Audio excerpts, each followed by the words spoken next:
اچھا ایک میں نے کہا نفس ہے، نفس امارہ ہے، اس کو چٹخارے چاہیے، اس کا مقابلہ کرنے کے لیے روزہ دیا۔ دیکھو روزے میں تم صبح سے شام تک حلال چیز بھی نہیں کھاؤ گے، پانی بھی نہیں پیو گے۔ اب تو رمضان جو آتا رہا ہے، اب سردیوں میں پتہ ہی نہیں چلتا روزہ کیا ہوتا ہے کیا نہیں ہوتا، لیکن اب آ رہا ہے رفتہ رفتہ۔ بہرحال وہ تو آتا ہے، ہر 30-33 برس کے بعد لازماً وہ سائیکل مکمل ہو جاتا ہے۔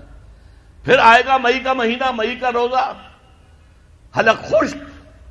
آپ دفتر سے آئے ہیں تو زبان باہر نکلنے کو آ رہی ہے خشکی کی وجہ سے، پیاس شدید ہے، گھر میں داخل ہوئے ہیں، فریج میں رکھا ہوا ٹھنڈا پانی بھی ہے، مشروب بھی ہے، نہیں پی سکتے، اللہ کی اجازت نہیں۔